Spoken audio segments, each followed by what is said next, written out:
Chapter 2 of The Count of Monte Cristo by Alexandre Dumas. Chapter 2 Father and Son. We will leave Danglars, struggling with the demon of hatred, and endeavouring to insinuate in the ear of the shipowner some evil suspicions against his comrade, and follow Dante, who, after having traversed La Canebière, took the Rue de Noailles and entered a small house on the left of the Allée de Meilhan, rapidly ascended 4 flights of a dark staircase, holding the baluster with one hand, while with the other he repressed the beatings of his heart, and paused before a half-open door, from which he could see the whole of a small room. This room was occupied by Dante's father. The news of the arrival of the fair one had not yet reached the old man, who, mounted on a chair, was amusing himself by training with trembling hand the nasturtiums and sprays of clematis that clambered over the trellis at his window. Suddenly he felt an arm thrown around his body, and a well-known voice behind him exclaimed, "Father, a dear father!" The old man uttered a cry, and turned round. Then, seeing his son, he fell into his arms, pale and trembling. "What ails you, my dearest father? Are you ill?" inquired the young man, much alarmed. No, my dear Edmond. My boy, my son. No, but I did not expect you. And joy, the surprise of seeing you so suddenly. Oh, I feel as if I were going to die. Come, cheer up, my dear father. It is I, really I. They say joy never hurts, and so I came to you without any warning. Come now, do smile, instead of looking at me so solemnly. Here I am, back again, and we are going to be happy. Yes, my boy, so we will, replied the old man. But how shall we be happy? Shall you never leave me again? Come, tell me all the good fortune that has befallen you. God forgive me, said the young man, for rejoicing at happiness derived from the misery of others. But heaven knows I did not seek this good fortune. It has happened, and I really cannot pretend to lament it. The good Captain Leclerc is dead, father, and it is probable that with the aid of Monsieur Morel I shall have his place. Do you understand, father? Only imagine me a captain at 20, with 100 louis pay, and a share in the profits. Is this not more than a poor sailor like me could have hoped for? Yes, my dear boy, replied the old man. It is very fortunate. Well then, with the first money I touch, I mean you to have a small house, with a garden in which to plant clematis, nasturtium, and honeysuckle. But what ails you, father? Are you not well? It is nothing. It will soon pass away. And as he said so, the old man's strength failed him, and he fell backwards. Come, said the young man. A glass of wine, father, will revive you. Where do you keep your wine? No, thanks. You need not look for it. I do not want it, said the old man. Yes, father, tell me where it is. And he opened 2 or 3 cupboards. It is no use, said the old man. There is no wine. What, no wine? Said Dante, turning pale and looking alternately at the hollow cheeks of the old man and the empty cupboards. What, no wine? Have you wanted money, father? I want nothing now that I have you, said the old man. Yet, stammered Dante, wiping the perspiration from his brow, yet I gave you 200 francs when I left, 3 months ago. Yes, Edmond, that is true, but you forgot at the time a little debt to our neighbor, Gaderousse. He reminded me of it, telling me if I did not pay for you, he would be paid by Monsieur Morel, and so you see lest he might do you an injury. Well? Why, I paid him. But, cried Dante, it was 140 francs I owed Caderousse. Yes, stammered the old man. and you paid him out of the 200 francs I left you? The old man nodded. So that you have lived for 3 months on 60 francs? Muttered Edmond. You know how little I require, said the old man. Heaven pardon me, cried Edmond, falling on his knees before his father. What are you doing? You have wounded me to the heart. Never mind it, for I see you once more, said the old man. And now it's all over. Everything is all right again. Yes, I am here, said the young man, with a promising future and a little money. Here, father, here, he said. Take this, take it, and send for something immediately.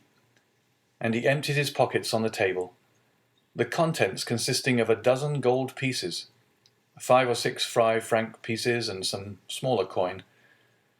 The countenance of old Dante brightened. Whom does this belong to? He inquired.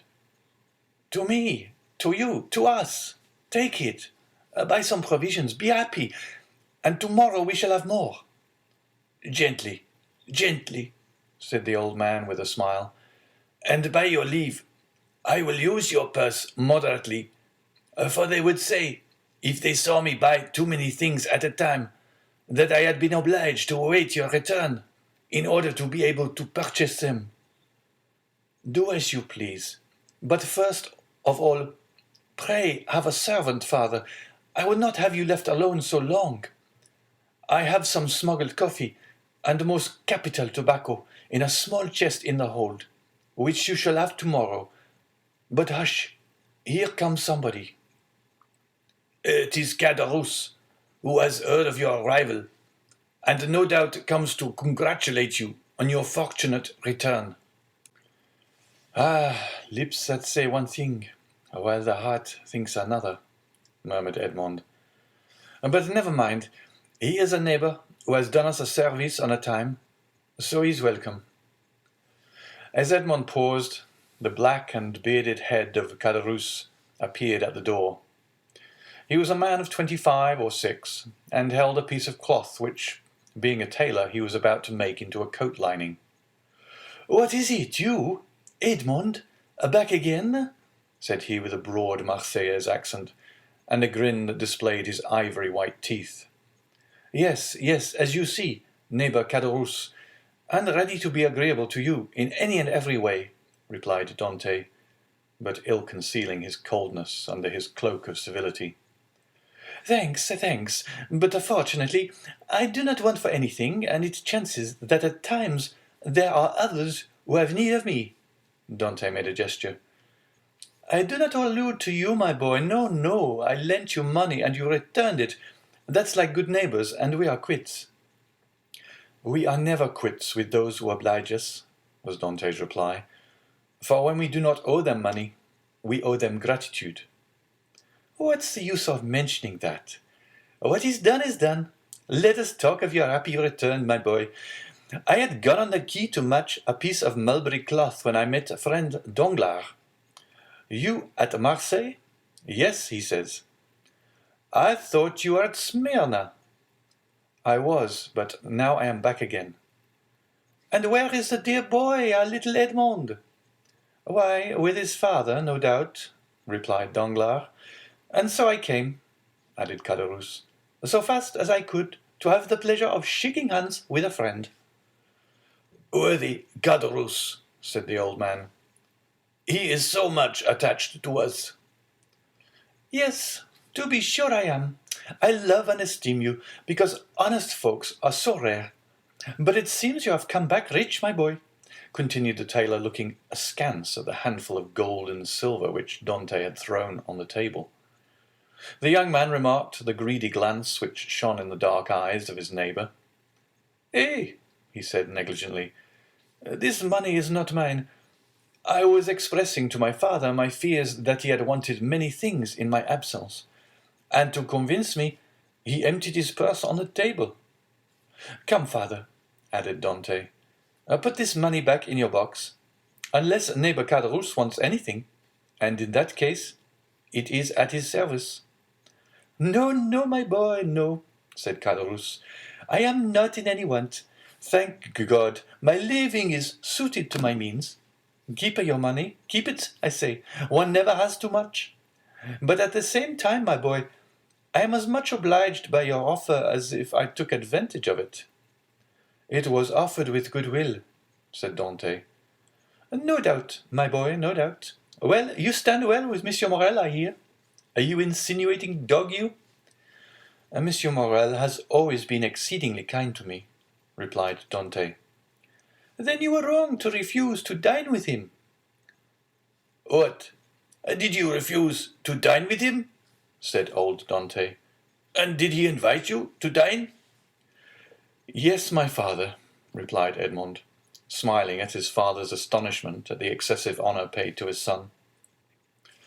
"And why did you refuse, my son?" inquired the old man.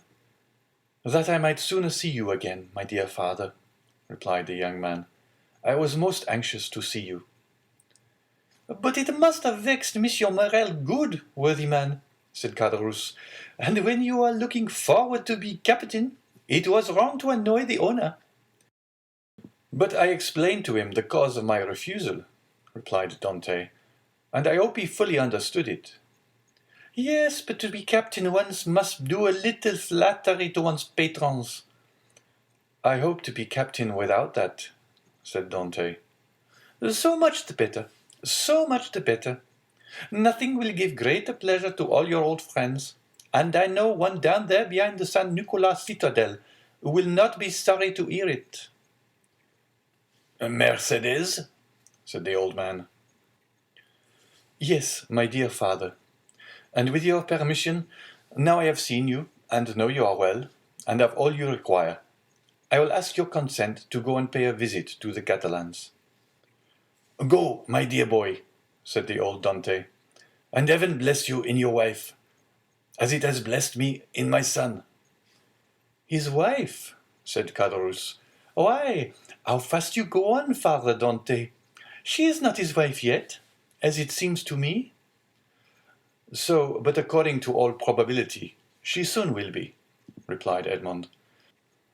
"Yes, yes," said Caderousse, "but you are right to return as soon as possible, my boy." "And why?"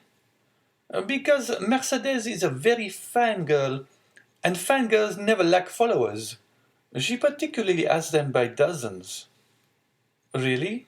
answered Edmond with a smile which had in it traces of slight uneasiness. "Ah, yes," continued Caderousse, "and capital offers, too. But you know, you will be captain, and who could refuse you then?" "Meaning to say," replied Dante with a smile which but ill concealed his trouble, "that if I were not a captain?" "Hey!" said Caderousse, shaking his head. "Come, come," said the sailor, "I have a better opinion than you of women in general, and of Mercedes in particular. And I am certain that, captain or not, she will remain ever faithful to me." "So much the better, so much the better," said Caderousse. "When one is going to be married, there's nothing like implicit confidence. But never mind that, my boy. Go and announce your arrival, and let her know all your hopes and prospects." "I will go directly," was Edmond's reply, and embracing his father, and nodding to Caderousse, he left the apartment. Caderousse lingered for a moment, then taking leave of old Dante, he went downstairs to rejoin Danglars, who awaited him at the corner of the Rue Senac. "Well," said Danglars, "did you see him?" "I have just left him," answered Caderousse. "Did he allude to his hope of being captain?" "He spoke of it as a thing already decided." "Indeed," said Danglars. "He is in too much hurry, it appears to me." "Why, it seems Monsieur Morrel has promised him the thing." "So that he is quite elated about it?" "Why, yes. He is actually insolent over the matter, has already offered me his patronage as if he were a grand personage, and offered me a loan of money, as though he were a banker." "Which you refused?" Most assuredly, although I might easily have accepted it, for it was I who put into his hands the first silver he ever earned. But now Monsieur Dante has no longer any occasion for assistance. He is about to become a captain. Pooh, said Danglars. He is not one yet. Ma foi, it will be as well if he is not, answered Caderousse, for if he should be, there will be really no speaking to him. If we choose, replied Danglars, he will remain what he is, and perhaps become even less than he is. What do you mean? Nothing. I was speaking to myself. And is he still in love with the Catalan? Over head and ears. But unless I am much mistaken, there will be a storm in that quarter. Explain yourself. Why should I? It is more important than you think, perhaps. You do not like Dante. I never like upstarts. Then tell me all you know about the Catalan. I know nothing for certain.